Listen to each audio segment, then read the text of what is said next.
Ok, continuamos. Teología de la última generación y victoria sobre el pecado.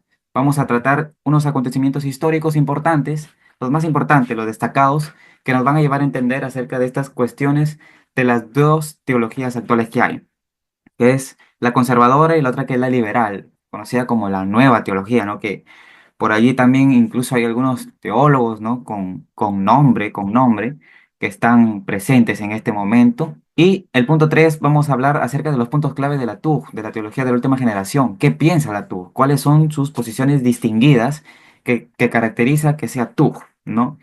Y las diferencias de la TUG con la nueva teología. Muy bien, vamos a hablar aquí ya el principio del tema, ¿no? Las fechas importantes en el adventismo. Conocemos el gran chasco, ¿no? Y esto es que quiero que entiendan aquí que la teología adventista se basa en el santuario. Tengan en cuenta esa palabra, ¿no? El santuario, en la expiación que se hace en el santuario. Entendemos, ¿no? Que desde 1844 Cristo pasó del lugar santo al lugar santísimo a iniciar la obra final de la expiación. Es la última parte del santuario donde Cristo está en este momento haciendo su obra final. Después de esto, acontece la segunda venida de Cristo.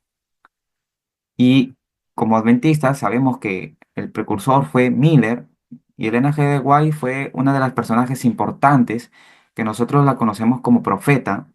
Algunos le llaman hermana, ¿no? La hermana Elena, pero su nombre es profeta, ¿no? Es profeta porque ella fue también parte fundamental en lo que nosotros creemos hoy en día y lo que creyeron digamos, por no decir todos, sino la mayoría de los adventistas en aquellos tiempos también. Sabemos por ahí que hubieron algunos apóstatas, ¿no? Que se apartaron de la verdad. Por eso digo la mayoría, porque tal vez no fue todos. Muy bien. Después pasamos a la organización de la iglesia, que fue en 1863, pero hay otro evento muy importante, que fue en 1888, que fue la conferencia de Minneapolis, donde están estos dos personajes distinguidos, ¿no? Jones y Waggoner.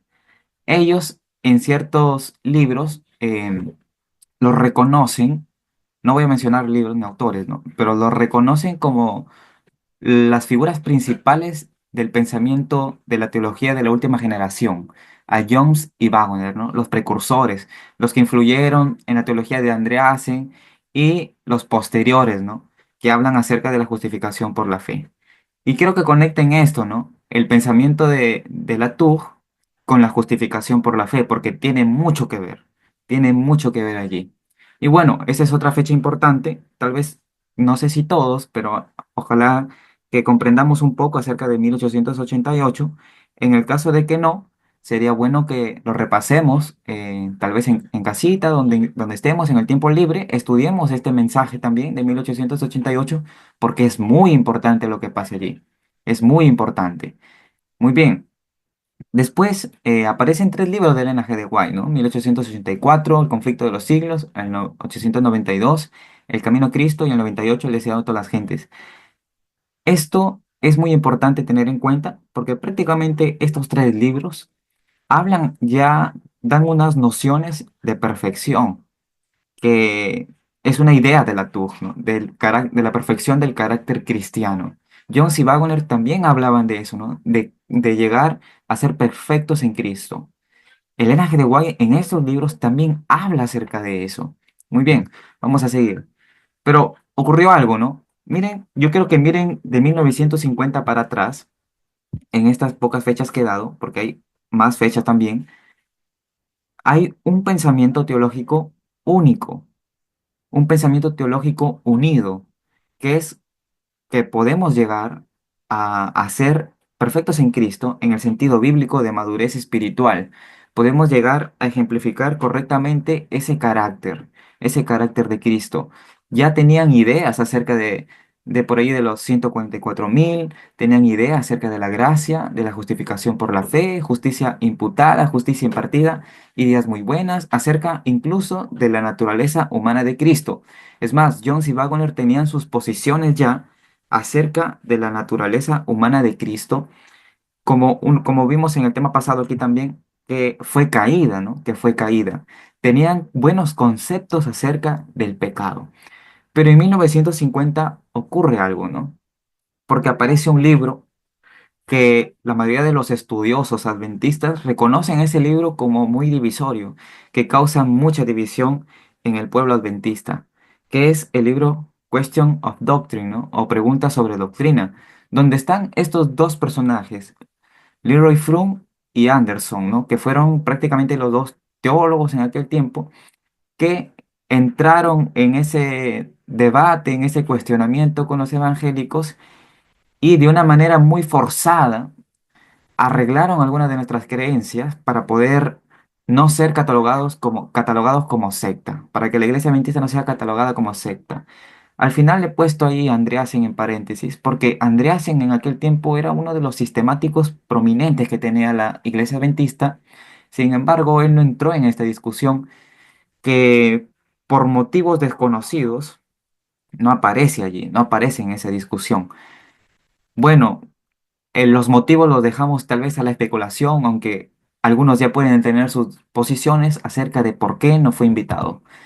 En 1980, ya entrando un tiempo cercano, aparece también eh, el debate teológico que hubo, ¿no?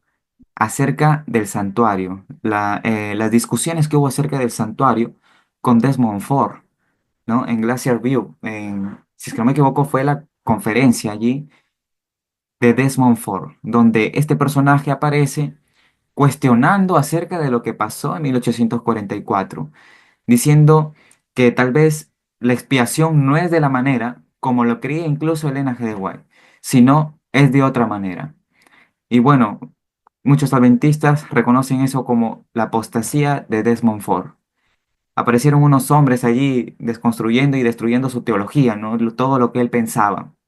Pero es importante saber estos nombres porque más adelante todo lo que ellos creían, muchos adventistas o teólogos están adaptando esos conocimientos y tratando de arreglar eso y acomodarlo a la Biblia, ¿no? Pero miren, no podemos combinar, no podemos tratar de unir esas dos teologías, la conservadora y la liberal. No podemos unirlas. No tiene comunión. ¿Por qué? Porque ambos tienen conceptos diferentes de pecado y eso lo vamos a ver más adelante. Muy bien, 1980 hasta el 90 hay posiciones teológicas diferentes. Hasta ahora, ¿no? Hasta ahora. Y aparece allí acerca del pecado. ¿Qué es pecado? ¿Qué implica que alguien peque? ¿Por qué alguien es pecador? También del santuario, ¿no? Que la expiación es diferente, ¿no? La expiación es diferente. Por allí también los movimientos disidentes aparecen con mayor plenitud por el motivo de estas cuestiones, por el motivo de estas cuestiones, pero eso es un tema aparte, ¿no? Eso es un tema aparte. Ahora, en el tiempo actual se intensifican los debates teológicos, las publicaciones y artículos que apoyan, así también como los que critican la TUG aumentan, y ahí nos encontramos nosotros en esa encrucijada doctrinal. ¿En qué creemos? Tal vez algunos que tienen el discernimiento pueden inclinarse a alguna posición, pero tal vez algunos hermanos, ¿no? Que tal vez les cuesta un poquito entender las cuestiones teológicas, ahí está el problema, ¿no? Vamos a llamarle hermanos que les cuesta entender un poco más las escrituras, un poco más los libros de Elena. Allí está el problema, ¿no? Cómo nosotros podemos ayudar a que estos hermanos puedan definir su posición teológica, que por cierto debe ser completamente bíblica y también orientada con el espíritu de profecía. Ahora, ¿por qué surgen los problemas teológicos? Estos problemas teológicos se desbordan más con ese librito que les mencioné. Cuestiones sobre doctrina después de 1950. Surgen más cuestiones, surgen más preguntas. La expiación, la naturaleza del pecado, incluso la naturaleza humana de Cristo, entra en conflicto y por eso muchos incluso tienen posiciones distintas acerca de una verdad. Y es por eso que ese es un problema y obviamente hay que darle importancia. No es simplemente pasarlo por alto, sino que hay que darle importancia en este momento a estos temas. Vertientes teológicas actuales. Encontramos dos, y este es el pensamiento teológico firme. Antes no se le llamaba teología de la última generación. Simplemente cuando se hablaba de esto, me refiero antes de 1950, simplemente se llamaba la última generación, ¿no? No se le daba ese nombre de teoría de la última generación, sino solamente se hablaba de la última generación, una última generación, o el pueblo que vivirá antes de la venida de Cristo, antes del cierre de la gracia. Ya ahora se está dando el nombre Tug, ¿no? Y la idea de la Tug era el pensamiento teológico firme antes de 1950. Y esta teología sostiene que es posible lograr una vida sin pecado a través de la gracia de Dios. Quiero que comprendan esto, a través de la gracia de Dios. No es a través de los méritos del hombre, no es a través del esfuerzo del hombre por buscar santidad, del esfuerzo por guardar la ley, del yo, no, sino a través de la gracia de Dios. Me llama la atención algunas personas que critican el libro de Andreasen, El Santuario y su Servicio, diciendo que es muy legalista, pero sin embargo, cuando leemos bien ese libro, nos vamos a dar cuenta que Andreasen, sus puntos teológicos se basan en gracia, en la gracia de Dios, en lo que puede hacer Dios en el hombre, ¿no? Ese es el detalle, ¿no? Se enfoca fuertemente en la transformación personal y moral, subrayando la responsabilidad del creyente en la lucha contra el pecado. La persona es responsable por sus pecados, ¿no? Y esa es una idea de la TUG también, de la teología de la última generación, que la persona es responsable por sus pecados.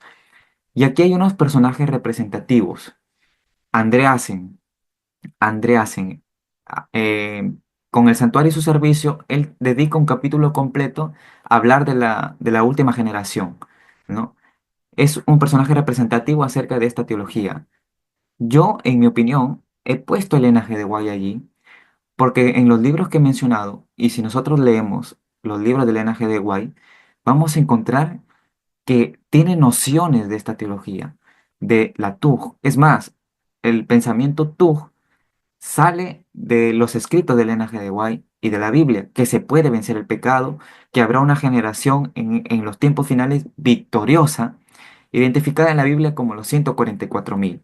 Está también Jones, están Wagner, que fueron los predicadores de la justificación por la fe, y Elena G. de White respaldó su mensaje al 100% como un mensaje que viene del cielo en toda su plenitud, y es más, que ese mensaje nos prepara para la lluvia tardía. Miren cuán importante es esto.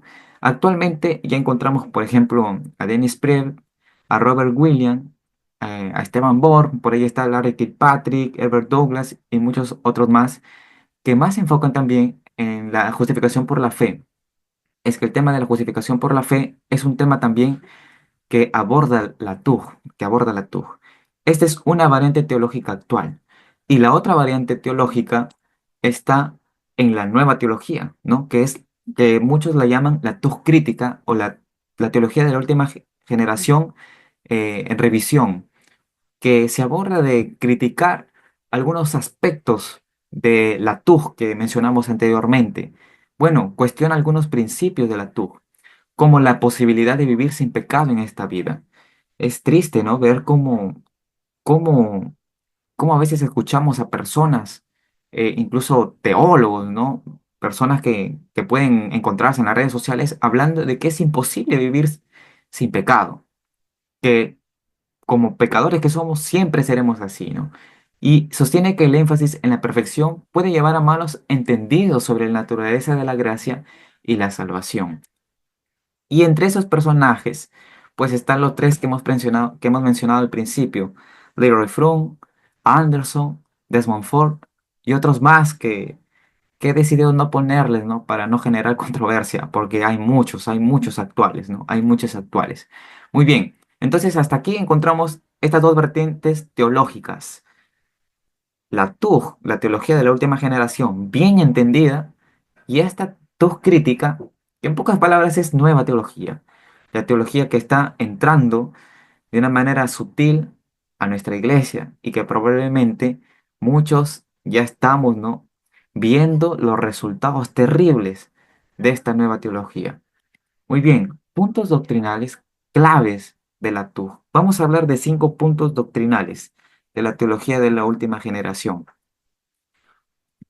Punto uno, hay que comprender bien qué es el pecado, la definición exacta del pecado, cuáles son las consecuencias del pecado, desde Adán incluso hasta hoy en día. Si nosotros no entendemos el pecado, qué es el pecado, qué implica ser pecador, por qué soy pecador, qué tiene que ver mi naturaleza pecaminosa con el pecado, no vamos a entender los otros puntos a que nos lleva la TUG. Si tenemos un concepto malo, o mejor dicho, errado de pecado, ¿qué es el pecado? ¿Qué implica tener una naturaleza pecaminosa? Nos vamos a ir por otra corriente teológica que tal vez no es la adecuada, no es la bíblica, incluso tampoco es la orientada en el espíritu de profecía. Muy bien, ese es el punto número uno acerca el punto doctrinal clave de la TUG. Otro punto es la naturaleza humana de Cristo.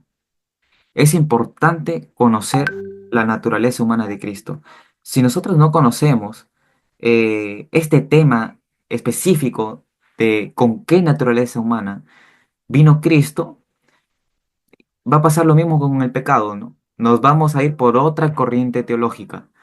Es más, si no comprendemos bien el pecado, no vamos a comprender la naturaleza humana de Cristo, porque un punto nos lleva a otro.